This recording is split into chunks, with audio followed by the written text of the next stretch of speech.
გამარჯობა. ამჯერად ჩვენ ვიმყოფებით დუშეთის მუნიციპალიტეტში, ბოდორნას მიდამოებში და დღევანდელი ჩვენი ვიდეო ეპიზოდი მიეძღვნება ბოდორნის სვეტს, ობიექტი, რომელიც წითელ წიგნშიც იყო შეტანილია მათ შორის კობა ხარაძის მიერ დაწერილ წიგნში საქართველოს ბუნების ძეგლები. მას აქვს დაცული ტერიტორიის სტატუსი, იგი არის კულტურული მემკვიდრეობის ძეგლი, მოკლედ ყოველმხრივ დატვირთული და საინტერესო ღირსშესანიშნაობა. ბოდორნის სვეტი ზღვის დონიდან 750 მეტრზე მდებარეობს საკმაოდ დამრეც ტყით შემოსილ ფერდობზე. ბოდორნის კლის სვეტი ნეოგენურ კონგლომერატებში, ანუ ბუნებრივად შეცემენტებულ რიყნარებშია გამომუშავებული. შესაძლოა ბოდორნის სვეტი წარმართულ ხანაში ნაყოფიერების სიმბოლოდ ყოფილიყო მიჩნეული, ხოლო ქრისტიანულ პერიოდში კი მესვეტის საცხოვრისებად გამოიყენებოდა. არ არის გამორიცხული ბოდორნის სვეტის ამ ფორმის მიღებაში ადამიანის ხელიც იყოს ჩარეული. სვეტის თავისებურება ისიც არის, რომ ის ქვედა ნაწილში აღმოსავლეთ მხრიდან გამოჭრილია ორთვლიანი გამოქვაბულით, რომლის კედლებში თახჩებია დატანებული. ბოდორნის სვეტის და ღვთისმშობლის სახელობის ტაძრის მიდამოებში საკმაოდ ბევრია ხელოვნური გამოქვაბულები, რომლებიც გამოკვეთილია ხევებში და ბაზალეთის პლატოს კიდურ ფლატეებში. სხვათა შორის მათ შესახებ ინფორმაცია არის ისტორიულ წყაროებშიც, კონკრეტულად ჰემულენგის შემოსევებთან დაკავშირებულ წყაროებში. ახორშტი ბაგრატიონის იხსენიებს ბოდორნას და იგი წერს, რომ ოხერხიდის ჩრდილოდ არს ბოდორნას ქვაბნი გამოკვეთილნი და ციხე მაგარი.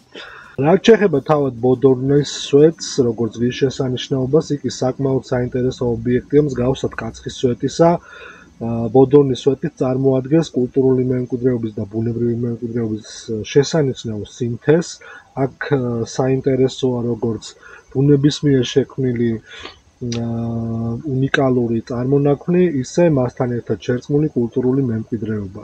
ბოდორნის სვეტში ძალიან კარგად ჩანს, თუ კლიმატი, რელიეფი, გეოლოგია როგორ მოქმედებს ერთმანეთზე და აი ამ ზემოქმედების შედეგად როგორი ფორმები შეიძლება წარმოიქმნას, ხოლო უკვე ბუნებისმიერ წარმოქმნილი ფორმა როგორ შეიძლება გამოიყენოს ადამიანმა სხვადასხვა დანიშნულებით, ეს იქნება საკულტო რელიგიური დანიშნულება, თავდაცვითი თუ სხვადასხვა მიმართულებით. ბოდორნის კომპლექსი 1979 წელს შეისწავლა ვახუშტი ბაგრატიონის სახელობის გეოგრაფიის ინსტიტუტის ექსპედიციამ პროფესორ ლევან მარვაშვილის ხელმძღვანელობით.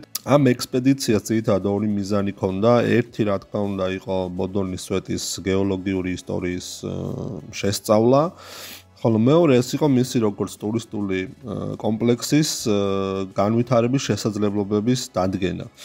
ამავე ეტაპზე გარკვეული რეკომენდაციები გაიწერა ის, რომ აქ სასურველი იყო მოწყობილიყო მისასვლელი გზა, რაღაც წყალმომარაგების სისტემა, მისასვლელი ბილიკები ყოფილიყო კეთილმოწყობილი, გზის მაჩვენებელი დაფები დაედგათ. ეს ყველაფერი შემდგომ უკვე ხელს შეუწყობდა აღნიშნულ არეალში ტურიზმის განვითარებას. სამწუხაროდ იმის მიუხედავად, რომ ამჟამად ბუნების ძეგლის სტატუსი აქვს და დაცული ტერიტორია, აქ არანაირი ინფრასტრუქტურა ტურისტული თვალსაზრისით არ არსებობს.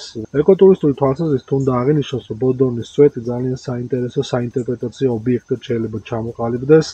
სწორი ინფრასტრუქტურის, სწორი ეკოტურისტული პროდუქტის დაგეგმვის შემთხვევაში იგი შესანიშნავ ნიმუშს წარმოადგენს ბუნებრივი და კულტურული მემკვიდრეობის ძალიან კარგი სინთეზის.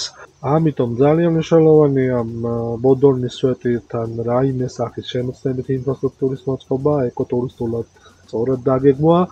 მით უმეტეს, რომ ტერიტორია თბილისთან საკმაოდ ახლოს მდებარეობს და იგი ძალიან კარგი ადგილი იქნებოდა სკოლების, საექსკურსიო ჯგუფებისთვის, ასევე სტუდენტებისთვის და ზოგადად მეცნიერები დაინტერესებული ნებისმიერი ადამიანისთვის. უშუალოდ ბოდორნის სვეტის გარდა მიმდებარე არეალში საკმაოდ ბევრი გამოქვაბულია, ასევე არის ღვთისმშობლის სახელობის ტაძარი, საკმაოდ ახლოს არის ბაზალეთის ტბა, მიმდებარე გზა ძალიან დატვირთულია ტურისტული ჯგუფებით და ძალიან იოლია ინტეგრირდეს ბოდორნა და ეს მიმდებარე ტერიტორია ტურისტული თვალსაზრისით დაგეგმილ მარშრუტებში. არ გავუწევდი რეკომენდაციას დაბალი გამავლობის სატრანსპორტო საშუალებით ამოსვლას, რა თქმა უნდა ჩვენ ვემხრობით, რომ ეკოტურისტული მოგზაურობა თუ გვინდა გამოგვივიდეს, უნდა ვიმოგზაუროთ ისეთი სატრანსპორტო საშუალებით, რომელიც ნაკლები ზიანის მომტანია გარემოსთვის. ამ შემთხვევაში ფეხით ამოსეირნება არც ისე რთულია, მართალია ამოსახვევიდან სრულად აღმართია, და უკვე შემდგომ ეკლესიამდე მოსასვლელი გზა არის მცირე მონაკვეთი დაღმართი, ტყეში მიმავალი გრუნტის გზა, მაგრამ არ არის დიდი მანძილი, დაახლოებით 3 კილომეტრამდეა და მისი დაძლევა წესით ლაშქრობის მოყვარულებს არ უნდა გაგირთულდეთ. გეტყვით, რომ ჩვენი პროექტი ხორციელდება საქართველოს ბუნების ხარდაჭერით და ჩვენი ორგანიზაციის დიდი მონდომებით, ამიტომ მნიშვნელოვანია გამოიწეროთ ჩვენი YouTube არხი და დაელოდოთ მომდევნო ვიდეოს მომდევნო ბუნებრივი ღირსშესანიშნაობის შესახებ.